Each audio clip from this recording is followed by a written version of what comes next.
present to you Dr. Martin Luther King, Jr.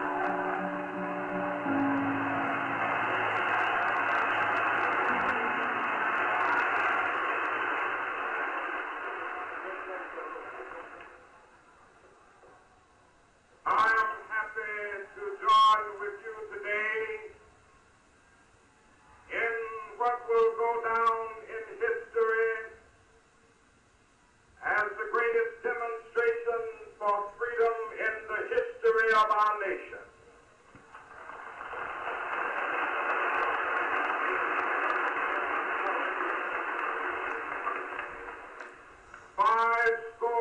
Years ago, a great American in whose symbolic shadow we stand today signed the Emancipation Proclamation.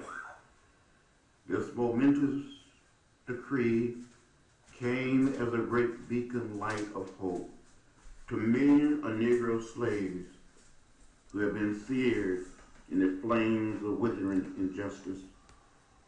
It came as a joyous daybreak to end the long night of their captivity. But 100 years later, the Negro still is not free. 100 years later, the life of the Negro is still sadly crippled by the manacles of segregation and the chains of discrimination. 100 years later, the Negro lives on a lonely island of poverty in the midst of a vast ocean of material prosperity. 100 years later, the Negro is still languished in the corners of American society and finds himself in exile in his own land. So we have come here today. So we have come here today to dramatize a shameful condition. In a sense, we have come to our nation's capital to cash a check. When the architects of our republic wrote the magnificent words of the Constitution and the Declaration of Independence, they were signing a promissory note to which every American was to fall heir.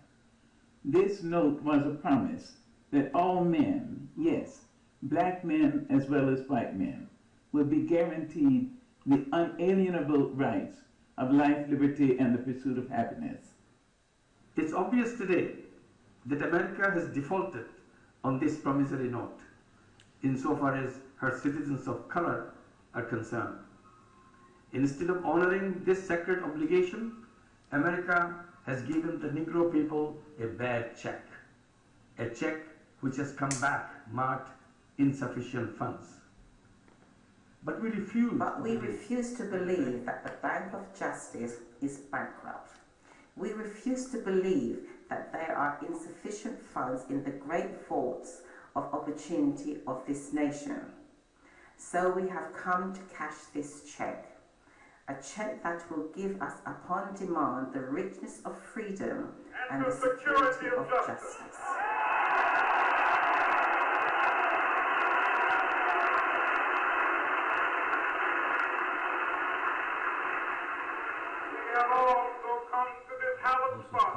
To this hallowed spot to remind America of the fierce urgency of now.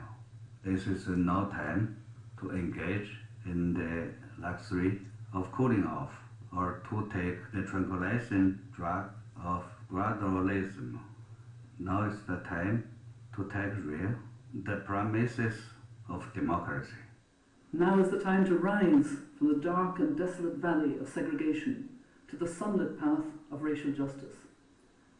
Now is the time to lift our nation from the quicksands of racial injustice to the solid rock of brotherhood. Now is the time to make justice a reality for all of God's children. It would be fatal for the nation to overlook the urgency of the moment. This sweltering summer of the Negro's legitimate discontent will not pass until there is an invigorating autumn of freedom and equality. 1963 is not an end, but a beginning. Those who hope that the Negro needed to blow off steam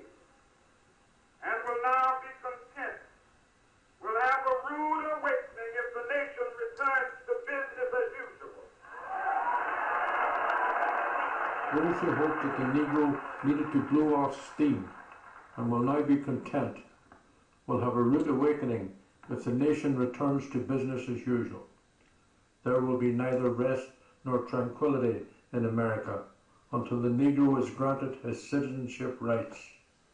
The whirlwinds of revolt will continue to shake the foundations of our nation until the bright day of justice emerges. But there is something that I must say to my people who stand on the warm threshold which leads into the palace of justice. In the process of gaining our rightful place, we must not be guilty of wrongful deeds. Let us not seek to satisfy our thirst for freedom by drinking from the cup of bitterness and hatred. We must forever conduct our struggle on the high plane of dignity and discipline. We must not allow our creative protest to degenerate into physical violence.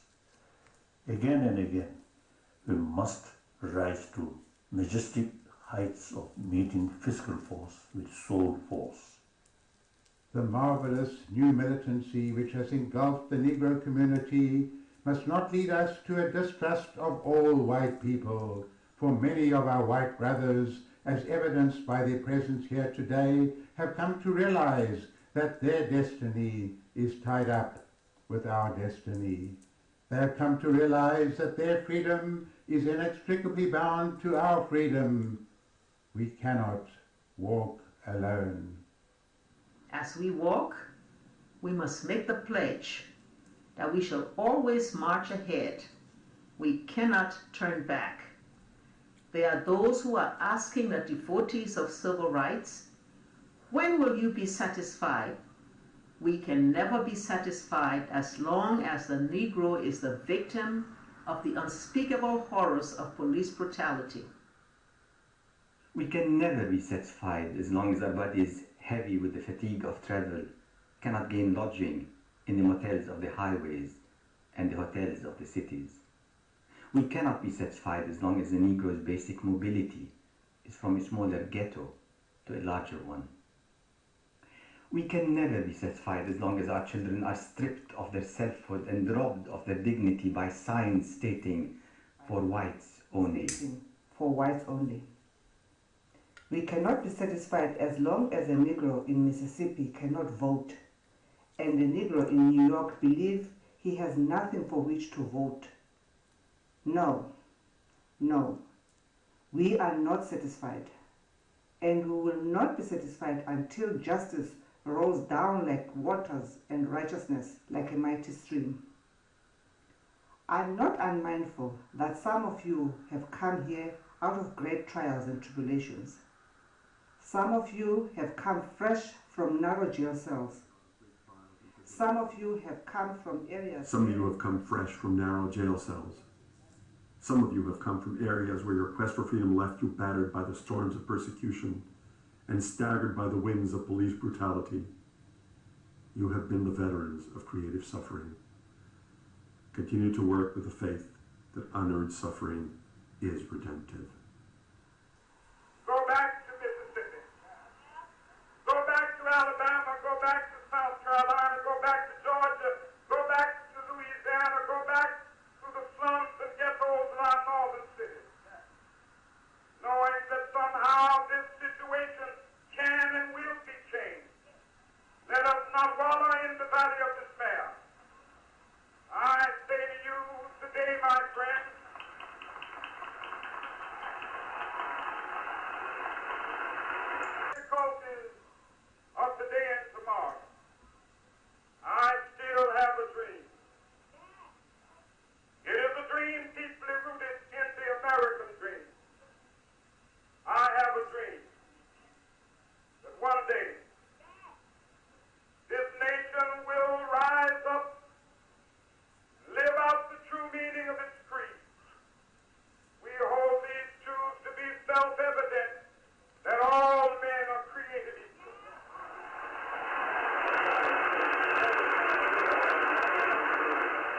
have a dream that one day on the red hills of Georgia, the sons of former slaves and the sons of former slave owners will be able to sit down together at the table of brotherhood.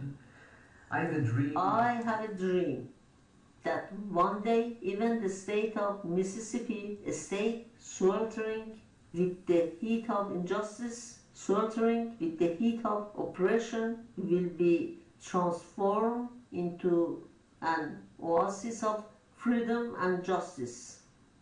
I have a dream that my 4 little children will one day live in a nation where they will not be judged by the color of their skin, but by the content of their character. I have a dream today.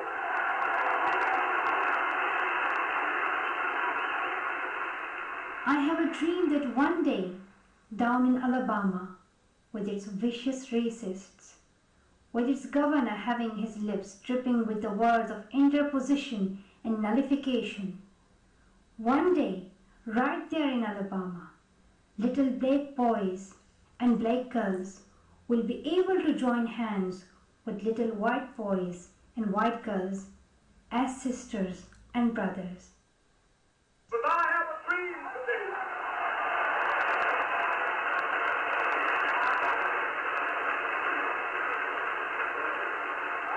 I have a dream that one day every valley shall be exalted, every hill and mountain shall be made low.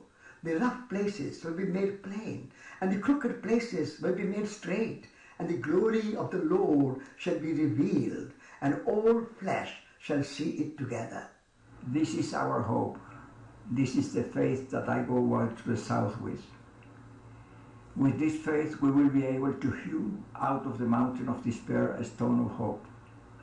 With this faith we will be able to transform the jangling discord of our nation into a beautiful symphony of brotherhood.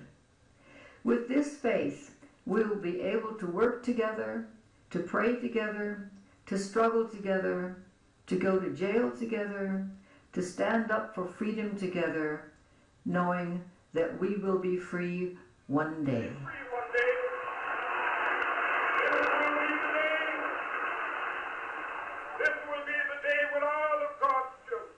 This will be the day when all of God's children will be able to sing with new meaning, "My country 'tis of thee. Sweet land of liberty, of thee I sing. Land where my fathers died, land of the pilgrim's pride. From every mountainside. Let freedom ring, and if America is to be a great nation, this must become true. So let freedom ring from the prodigious hilltops of New Hampshire. Let freedom ring from the mighty mountains of New York. Let freedom ring from the heightening Alleghenies of Pennsylvania. Let freedom ring from the snow-capped Rockies of Colorado. Let freedom ring from the curvaceous slopes of California. But not only that, let freedom ring from Stone Mountain of Georgia. Let freedom ring from Lookout Mountain of Tennessee. Let freedom ring from every hill and molehill of Mississippi. From every mountainside, let freedom ring. Let freedom ring, and when this happens, when we allow freedom ring, when we let it ring from every